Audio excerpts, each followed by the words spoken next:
Olá, me chamo Ive Damasio, sou mestranda do PROEF, do Polo da Universidade Federal Rural do Rio de Janeiro.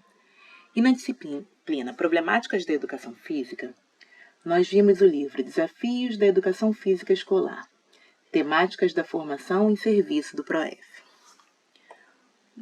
Passamos pelos temas abandono do trabalho docente, relação entre teoria e prática, aspectos legais da educação física escolar, indisciplina e afastamento dos estudantes, dificuldades relacionadas ao ensino do esporte e questões de gênero na educação física escolar.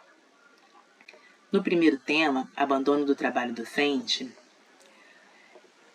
o autor diz que a educação física é um componente curricular e, como tal, ele tem uma função educativa, ela é alicerçada em objetivos e conteúdos específicos, ela precisa sistematizar um conjunto de conhecimentos ao longo dos anos escolares e tem como objetivo fazer com que o aluno compreenda o mundo que habitamos e a dimensão humana que se liga às práticas corporais. Durante sua pesquisa, o autor achou 3 principais tipos de atuação docente: práticas tradicionais, abandono do trabalho e práticas inovadoras. A primeira delas, práticas tradicionais, ela aparecia muito no cenário nas décadas de 1970, 1980 e parte da década de 90. Ela ensina o esporte na perspectiva do rendimento, desenvolve a aptidão física na perspectiva da saúde orgânica. Suas aulas preparam os alunos para competições. Dessa forma, os mais habilidosos acabam se destacando e a maioria dos alunos fica excluídos. Como visa o esporte de rendimento, ela separa meninos e meninas. E essas aulas acontecem em formato de treino, técnica e tática, sem nenhuma contextualização crítica. O professor dessa prática tradicional, ele costuma determinar a mesma tarefa para todos os alunos, sem levar em conta habilidades ou dificuldade, ou limitações. Ele busca vencer a qualquer custo, sendo capaz até de burlar regras, como modificar a idade de um aluno para participar de uma competição. E tem atitudes não pedagógicas nessas competições, como essa que eu acabei de falar, ou gritaria, xingamentos, para um aluno que tem alguma atitude errada. Essa prática ela não tem sustentação no meio acadêmico, mas ela ainda é encontrada nas escolas. Já o abandono do trabalho docente, no abandono, o professor não intervém. Na atuação anterior, nós vimos que é um professor que dá uma aula de esporte visado na competição. Nesse, ele não intervém. Essa atuação também é conhecida como rola-bola, largo-bol, aula matada ou pedagogia da sobra. Nessa atuação, o aluno é quem escolhe as atividades e os alunos que não querem participar ficam apenas conversando. São aulas sem objetivos e o professor apenas administra o material didático. Esse conjunto de atitudes acaba uma desvalorização da disciplina na comunidade escolar. O terceiro tipo de atuação encontrada foram as práticas inovadoras, onde o professor se empenha em ensinar os conteúdos específicos da disciplina, onde ele vincula sua disciplina ao PPP, ao projeto político-pedagógico da escola. Ele integra o saber fazer com o saber sobre o fazer. Então, ele já traz um conteúdo conceitual para as aulas de educação física. Essa prática é uma prática inclusiva, ou seja, que todos os alunos participem e não participem simplesmente repetindo movimentos, mas que tenham uma participação ativa. Essa prática sugere uma reflexão crítica sobre a cultura corporal. Algumas dimensões interferem na atuação do professor, Se o professor vai atuar dessa forma inovadora, se vai abandonar ou se vai ser um professor nas práticas tradicionais. Uma dessas dimensões é a transformação da área. Quando o movimento renovador surgiu, lá na década de 80, ele rompeu com as concepções tradicionais, que era aquela que a gente já viu, que é voltada para a competição. O professor que estava trabalhando até ali, ele se sentiu sem chão, porque essa era a forma que ele sabia trabalhar. E essa prática, quando surgiu, com todas essas teorias aqui, todas essas intenções aqui faladas, ela não ensinou como fazer isso. Então ela chegou e o professor ficou entre não mais, você não deve mais ensinar só o esporte, você não deve mais ensinar, pensar só na competição, você não deve mais deixar o aluno que não é habilidoso de lado, mas essa movimento, quando chegou, não ensinou como fazer isso. Então você não pode mais, mas ainda não sabe como agir. A partir disso, alguns professores decidiram continuar como estavam lá nas práticas tradicionais. Alguns professores buscaram o conhecimento para poder aplicar essas práticas inovadoras e outros professores simplesmente largaram de mão e fizeram um abandono, né, do trabalho docente. Condições de trabalho, né, remuneração salarial, tempo de planejamento, formação continuada, estabilidade laboral, jornada semanal de trabalho, quantidade de alunos em sala de aula, infraestrutura e material didático. Todas essas condições, elas interferem no que o professor vai fazer, né? no atuar do professor. A cultura escolar, né? Muitas vezes a direção da escola, alunos, professores, responsáveis, não sabem para que serve a educação física. Não sabem os objetivos da educação física, né? E aí vem a educação física simplesmente como um tapa-buraco, né? Ver aqui a educação física um caráter funcional do abandono do trabalho docente. Porque aquele professor que não tem objetivo, que não mostra para a comunidade escolar o seu objetivo, ele acaba podendo ter suas aulas, né? Pega suas aulas para ocupar o aluno que está em tempo livre, pega suas aulas para um ensaio de uma dança que a escola tenha que fazer. Já que ele não tem objetivos traçados, para ele tudo bem. E isso é bom para a direção, né? A direção muitas vezes vê isso com bom olho, porque não vai ter tantos alunos soltos no pátio, porque eles vão estar junto com o professor de educação física, mesmo sem ser aula de educação física. E aqui a gente também fala na cultura escolar, a gente também fala da hierarquia dos saberes escolares. Porque na escola tem-se, né, a dar mais ênfase, dar mais valor às disciplinas que trabalham o conceito, né, que trabalham o intelecto, as disciplinas que são cobradas no vestibular, as disciplinas que são cobradas nas provas externas, como o SAEB, por exemplo. Então, português e matemática seriam disciplinas mais importantes do que as outras, e educação física estaria lá embaixo nessa escala hierárquica, porque a educação física não, né, muitas vezes, se for numa concepção tradicional, ou se for numa questão de abandono, acaba não trabalhando a questão do intelecto da criança, que infelizmente é mais valorizada, da criança não, do aluno, que muitas vezes é mais valorizada do que o conhecimento corporal.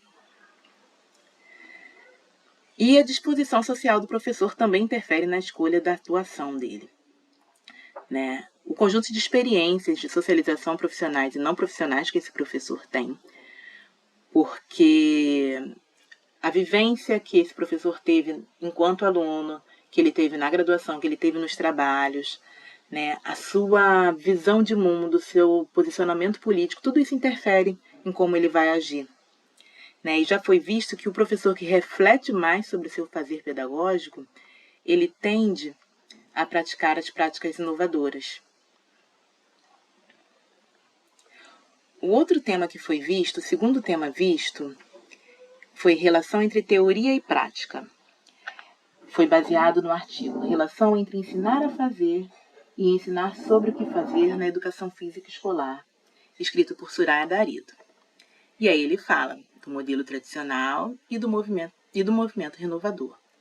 O modelo tradicional, nós vimos aqui, seguindo aqui essa linha,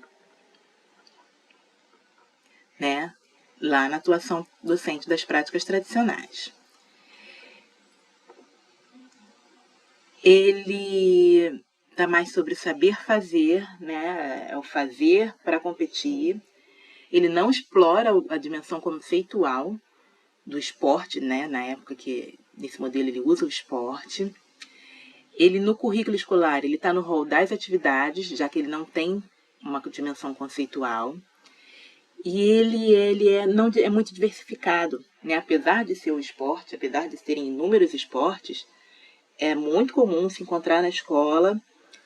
São 4 bimestres escolares, são 4 esportes trabalhados, normalmente. Basquete, vôlei, futebol ou futsal, dependendo do espaço, e handebol. Já o movimento renovador, também já visto aqui, né, na transformação da área do movimento renovador, e falamos aqui das práticas renovadoras, ele imprime o conhecimento conceitual. Né? Lá na década de 1980, os professores universitários colocaram esse conhecimento conceitual na disciplina de educação física, que, aliás, começou a ser chamada de disciplina a partir daí. Né? Até então, a gente viu que ela era atividade. E isso a gente viu, né? Esse movimento influenciou na legislação para mudar a educação física para a disciplina, colocando uma cultura corporal do movimento como objeto de estudo, né? Não mais só o esporte. O esporte, sim, mas também ginástica, dança, jogos, lutas e práticas corporais de aventura. E a educação física, ela trabalharia com as dimensões do conhecimento da experimentação, do uso e apropriação, da fruição, reflexão, construção, análises, compreensão e protagonismo comunitário. Então, não é mais só a prática. Todas essas dimensões fazem parte do ensino da educação física. Mas é muito importante, nesse movimento, alinhar teoria e prática. Não adianta você falar sobre o basquete, as regras do basquete, e jogar e largar a bola para as crianças fazerem o que quiserem. Não adianta falar sobre as habilidades desenvolvidas com a ginástica e dar vôlei para os alunos. Então, para esse movimento, para essa aula acontecer, a teoria e a prática têm que estar muito bem alinhadas. O terceiro tema visto foram aspectos legais da educação física escolar. Baseado no texto Educação Física como componente curricular da educação básica, aspectos legais, de Fernanda Impulseto e Suraya Darido. Aí temos a parte da legislação, né, que são a Lei de Diretrizes e Bases, começando de 1961, que torna a educação física obrigatória no curso primário e médio e para pessoas até 18 anos. Em 1971, diz que ela é obrigatória em todos os níveis, inclusive o ensino superior, e não faz menção à idade, porém, torna ela facultativa para trabalhadores noturnos com carga horária maior que 6 horas diárias, pessoas maiores que 30 anos, prestadores de serviço militar e pessoas fisicamente incapacitadas. Veio um decreto colocando a educação física como atividade escolar, o que a gente viu aqui do modelo tradicional, né, que colocava no currículo escolar no rol da atividade. Estamos falando do ano de 1971. E veio uma lei depois, em 1977, deixando facultativa a prática para alunos de pós-graduação. Lembra que em 71 ficou obrigatória para todos os níveis. E incluindo a mulher com prole nessa questão aqui da facultatividade. Em 1996, já sob a influência do movimento renovador, que surgiu em 1980, a educação física se torna um componente curricular da educação básica. Ela se torna, aliás, facultativa no ensino noturno e ela deixa de ser obrigatória no ensino superior. Então, ela só é da educação básica.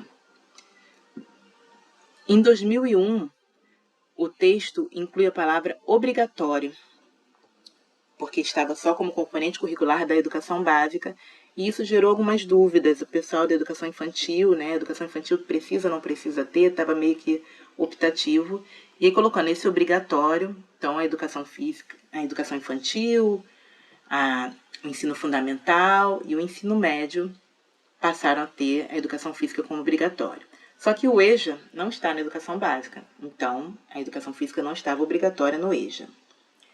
Essa lei trouxe 3 condicionantes para a educação física: integrar-se à proposta pedagógica da escola, ajustar-se às faixas etárias e ajustar-se às condições da população escolar. E ela não definiu, ela deixou a cargo da escola, né, que a partir do PPP poderia definir o número de aulas, a duração das aulas e se a aula seria no turno ou no contraturno. Em 2003, veio a Lei 10.793, que reforçou essa obrigatoriedade da educação física no ensino básico e retirou a facultatividade no turno noturno.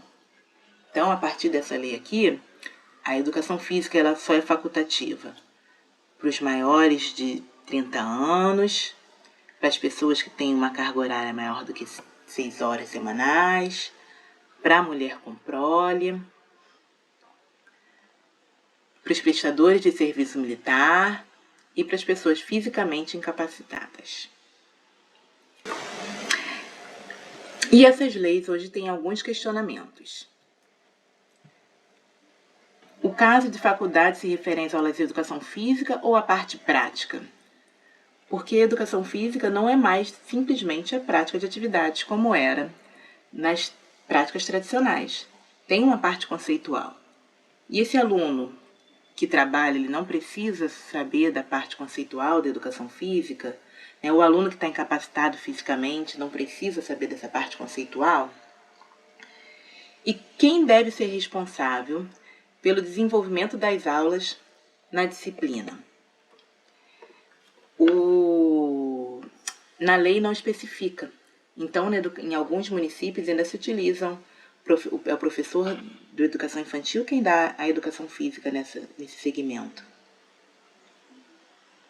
O quarto tema visto foi em disciplina e afastamento dos estudantes. Baseado no texto, o afastamento e a indisciplina dos alunos nas aulas de educação física escolar, de Soraya Darido, Fernando Gonzalez e Gui Guiciene.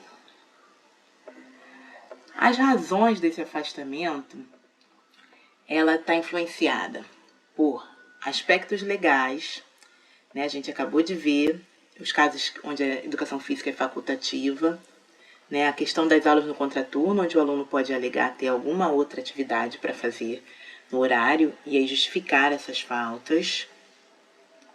Temos razões de repetição de conteúdos, né? Como a gente viu aqui no modelo tradicional, basquete, vôlei, futebol e futsal são sempre dados, então causa desinteresse essa repetição de conteúdos. E insucesso e exclusão, né? Então temos questões de gênero, onde muitas vezes as meninas, né, não se sentem atraídas para fazerem a aula, né? Isso a gente vai discutir mais à frente.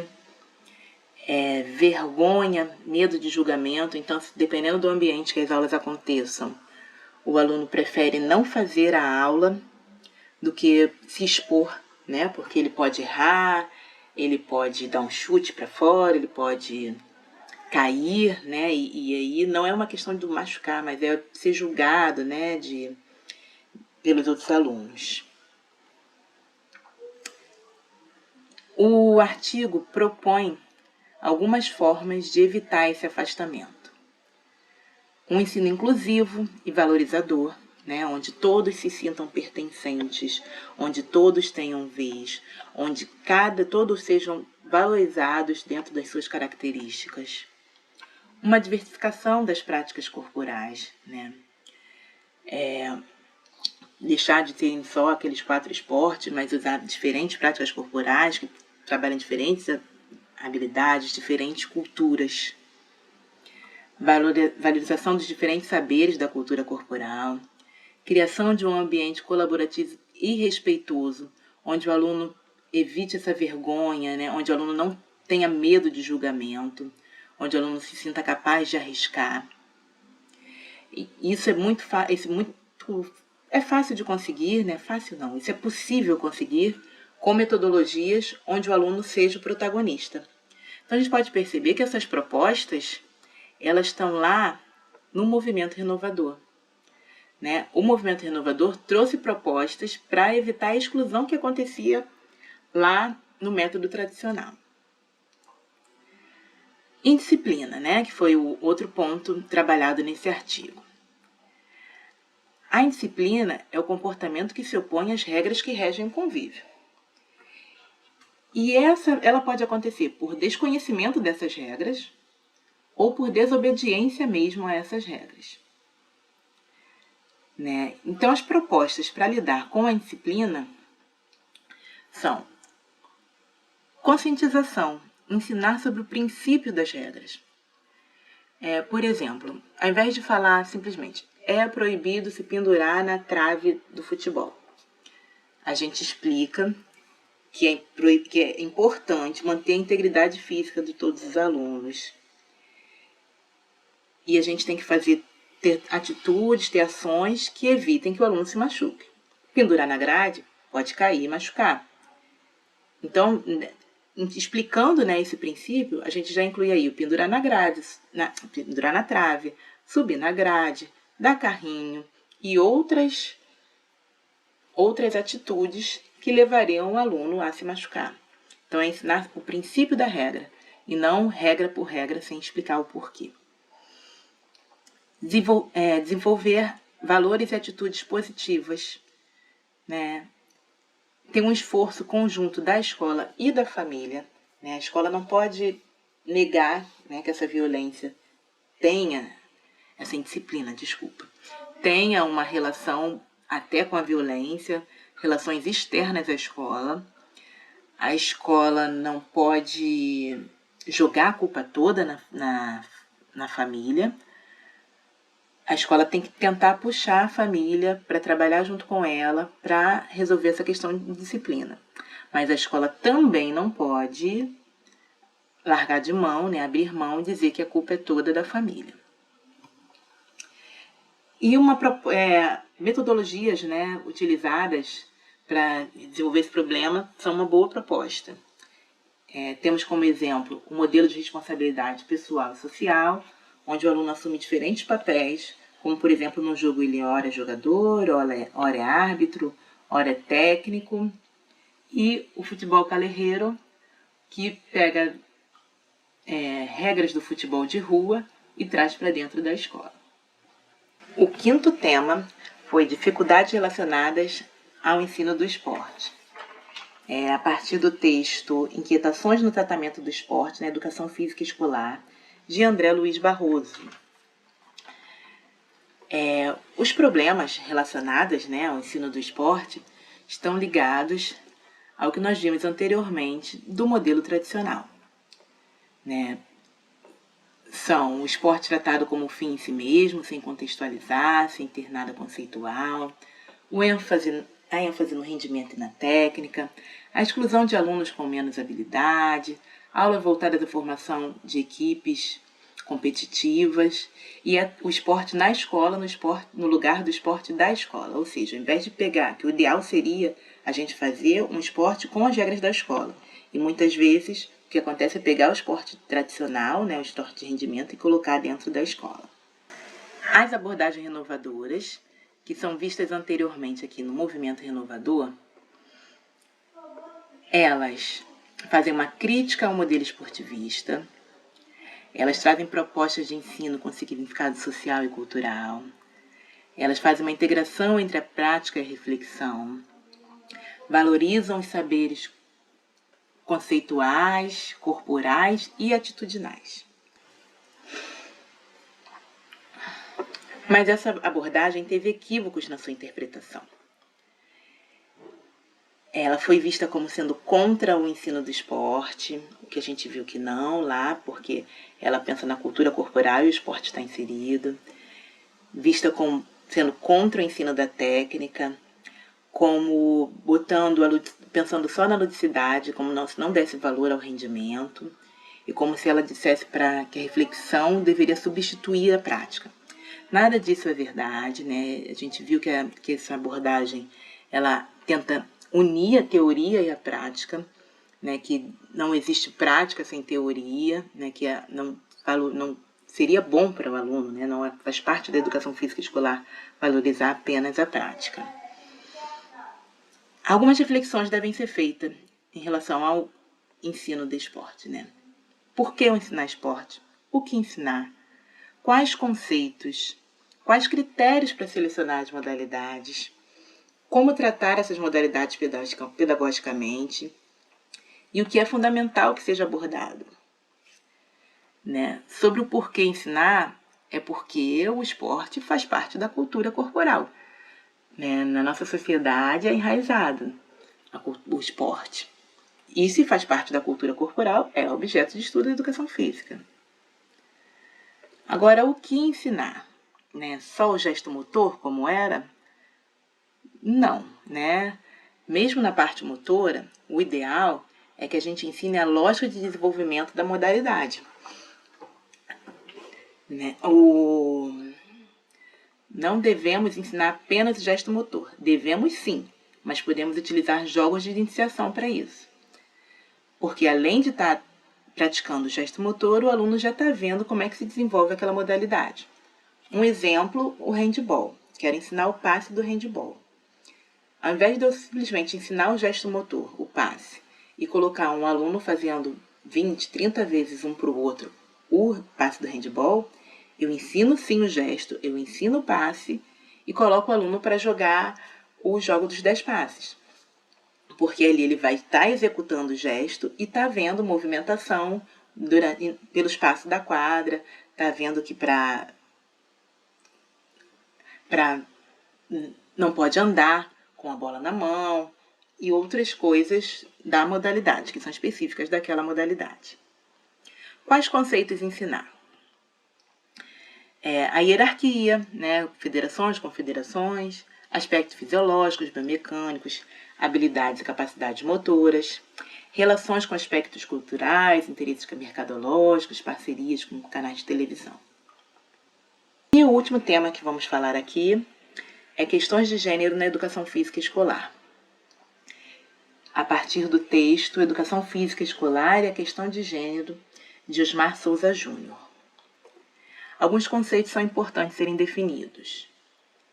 Gênero, sexo e orientação sexual. O gênero é uma construção social. É como o que a sociedade coloca sendo de homem e sendo de mulher. Então, jeito de vestir, jeito de se portar, algumas funções laborais, algumas práticas são socialmente construídas dessa forma.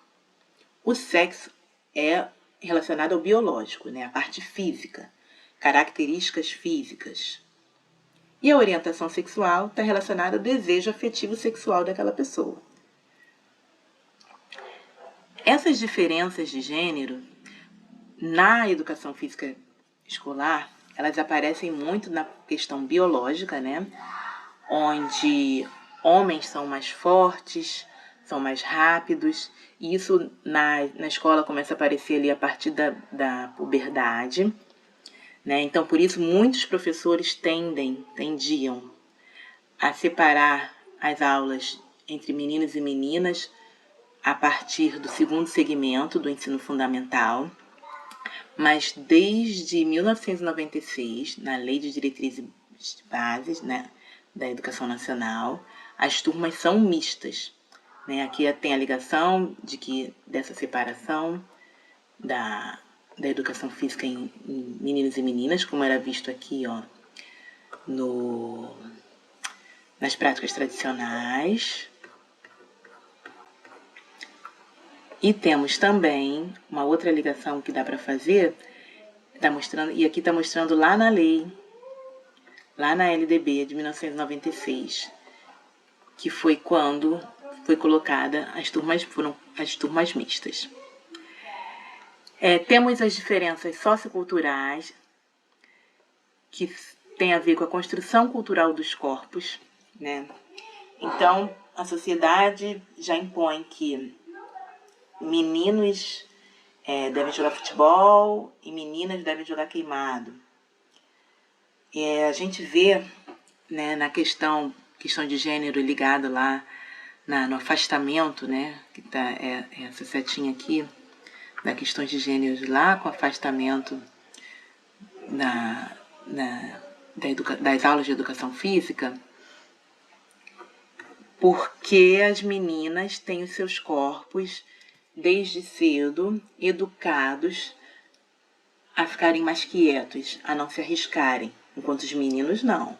Os meninos são incentivados a pular, a correr, a saltar, a lutar, né? As brincadeiras de meninas socialmente construídas são boneca, casinha, jogos de tabuleiro, enquanto as brincadeiras de meninos são os esportes de aventura, as lutinhas, né? E essas diferenças acabam gerando exclusões, como visto anteriormente. O artigo apresenta alternativas didáticas, né, para superar essas questões de gênero. E essas alternativas elas têm que ser propostas com sensibilização e vivências de situações inclusivas, né, como mostrar vídeos, textos, né, criar situações onde sejam onde o aluno possa refletir, né, sobre a diferença existente para homens e mulheres e também colocá-lo para participar, né, de vivências onde a inclusão nesse sentido ela aconteça.